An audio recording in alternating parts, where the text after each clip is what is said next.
Y bueno, ya para terminar nuestra sesión de esta semana, como verán, son temas bastante cortitos y bastante concretos.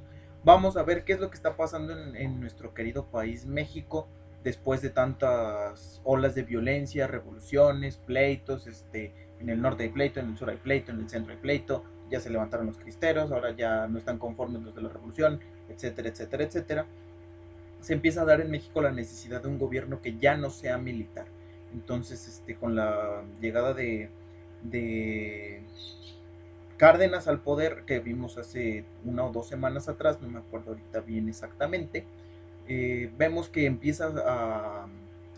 se empieza a querer ya este México nuevo, ya este México ya no en una guerra civil eterna, sino ya un poco más centrado, ya con relaciones internacionales con otros países que son o pueden ser potencia, ya con una industria mucho mayor también, ya una preocupación más grande por el trabajador de campo, por la educación, por por llevar la cultura también a otros puntos del país. Entonces, a partir de este momento, después del sucesor de Cárdenas, va a ser Manuel Ávila Camacho y va a ser considerado el primer presidente que ya no es militar. ¿Por qué? Creo que sí, precisamente él ya no es militar de profesión y se empieza ya más a emparentar con la parte política y civil de los presidentes a partir de aquí. Que claro, no todo va a ser miel sobre hojuelas porque ya a partir de este momento va a comenzar esta dictadura de casi 70 años que tuvo el Partido de la Revolución Revolucionario Institucional, pues el PRI, ¿no? Entonces esta dictadura va a llegar hasta el año 2000, a pesar de que ya en los 80 ya se quería un cambio, en los 90 se quería un cambio, y pues no se va a dar, sino es hasta la llegada de Vicente Fox en el año 2000. Pero eso ya es irnos muy para allá, vamos a centrarnos otra vez aquí con Manuel Ávila Camacho.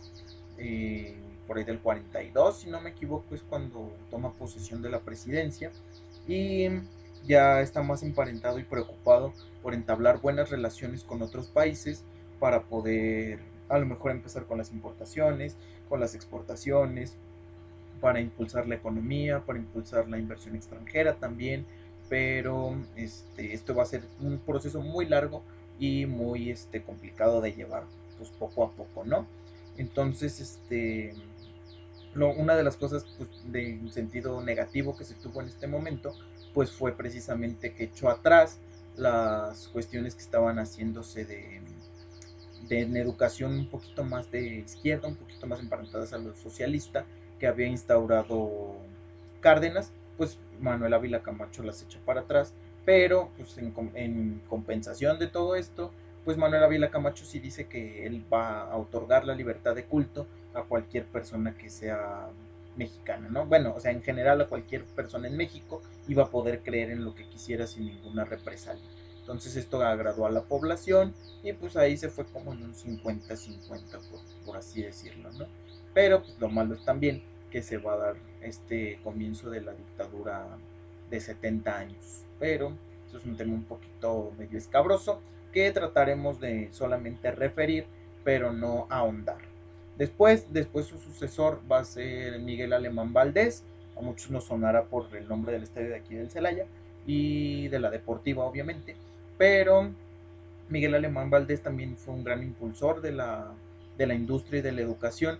De hecho, él manda a construir ciudad universitaria allá en la Ciudad de México y también da un impulso muy grande a la educación, más que nada en los niveles básicos.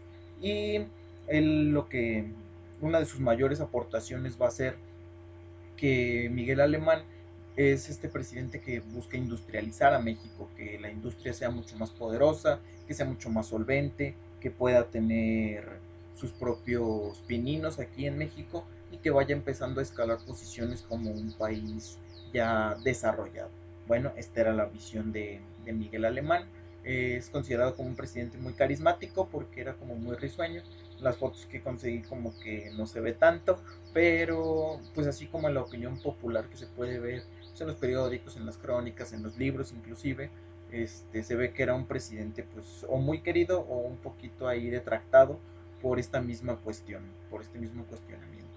Entonces, hay varios escritores mexicanos de la época que lo relatan muy bien algunos lo ponen como un muy buen presidente, otros lo ponen como uno no tan bueno.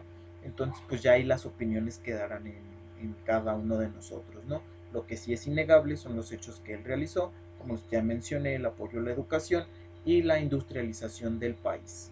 De hecho, hay como chisme, como por si a alguien le interesa saber un poquito más, en la novela Las batallas en el desierto de José Emilio Pacheco podemos ver todo este problema de, pues tanto de la industrialización y cómo era la vida en el México de 1950.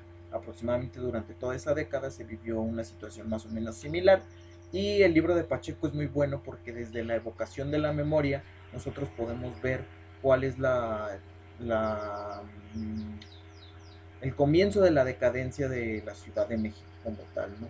La llegada de muchísimas fábricas, la circulación de muchos más autos, todo el problema de la contaminación también empieza a ser una problemática seria y pues más que nada es un retrato fiel de la ciudad de aquellos años donde podemos ver la visión de Pacheco en voz de un niño de cómo estaba sucediendo la ciudad y qué es lo que estaba pasando con la clásica buena y genial pluma de José Emilio Pacheco. Entonces, para quien le interese por ahí, la novelita está en internet, de hecho, y es una buena manera de que nosotros nos contextualicemos, de saber cómo era la vida en aquellos años de la Ciudad de México y pues más que nada en especial de la colonia Roma. Hablo también de la industrialización porque en la novela se hace referencia a Miguel Alemán Valdés y el papá de Carlitos tenía una fábrica de jabones, pero con la llegada de las fábricas norteamericanas de detergente, pues él se empieza a ir a la quiebra y se ve en la necesidad de vender su fábrica a, a los norteamericanos que producían detergente. Entonces ahí podemos ver pues, cómo también la industrialización pegó a un sector clase mediero de la población y pues muchos detallitos ahí que no les quiero spoilear. Entonces por si a alguien le interesa, pues ahí está el dato. También en una otra cuestión cultural, en esta época, por ahí de 1950, se da una revolución en las letras mexicanas, conocido como la generación de medio siglo, en donde ahora los escritores van a tratar temas que la sociedad mexicana estaba escandalizada de mencionar, de tratar, de hablar, como pueden ser las relaciones incestuosas, como pueden ser el erotismo muy marcado, como puede ser el parricidio, el asesinato, la maternidad negada, etcétera, etcétera, etcétera. Fueron muy revolucionarios en ese aspecto porque tenía toda la generación de medio siglo, como fueron Inés Arredondo, Carlos Monsiváis, Sergio Pitol, Guadalupe Dueñas, Amparo Dávila, incluso el mismo Pacheco puede entrar más o menos por ahí. Ya estaban preocupados por una estética diferente. Las lecturas que hacían generalmente era de la filosofía existencialista francesa y pues todos estos autores influyeron mucho en la manera de hacer literatura de los mexicanos. Entonces, en esta época, la generación de medio siglo representa un parteaguas para empezar a hacer cosas diferentes que no se habían hecho en la literatura mexicana, o al menos no se habían tan logrado como sí lo hicieron durante esta época. Entonces, ese es otro buen reflejo de lo que sucede en nuestro país en la época de la industrialización. Que sí, si bien estaban llegando las fábricas, pero a nivel cultural tampoco nos estábamos quedando tan atrás. Y empezábamos ahora sí a despuntar como, como un país ya un poquito más lector, como ya un poquito más culturizado. Entonces podemos decir que a lo mejor la estrategia de Vasconcelos estaba dando frutos, a lo mejor no tan inmediatos como él hubiera pensado o él hubiera querido, pero de que estaban rindiendo frutos, lo estaban haciendo. Y después el sucesor de Miguel Alemán Valdés va a ser Adolfo Ruiz Cortines, quien va a ser uno de los presidentes también muy queridos porque él se preocupó mucho por la estabilidad del trabajador de campo, por el obrero de campo. Él también tuvo una preocupación por su salud, por su bienestar, por mmm, pues más que nada por un poquito recordar y volver a traer los ideales revolucionarios.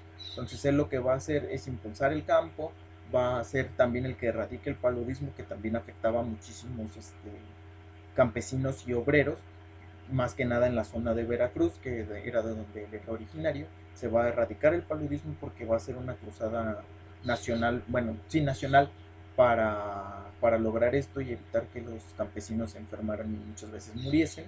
Entonces es uno de los ¿cómo se llaman? De los principales hechos que logró en su administración. Igualmente, él impulsó a la educación muchísimo, empezó a ayudar a las universidades a construir sus campus, empezó a ayudar también a que la UNAM y el Politécnico tuvieran mucho más, ¿cómo se le puede llamar? Infraestructura.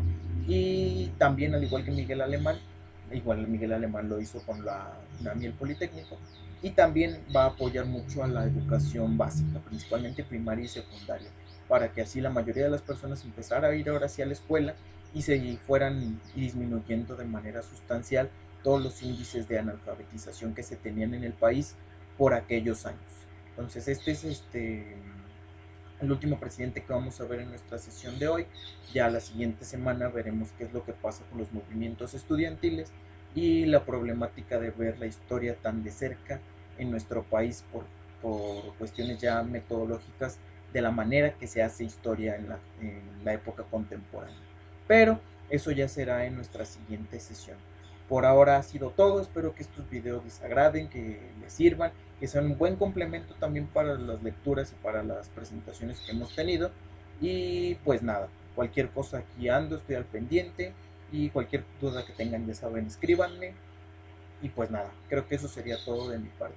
Cuídense mucho y espero la pasen muy bien. Cuídense, no salgan y espero verlos pronto.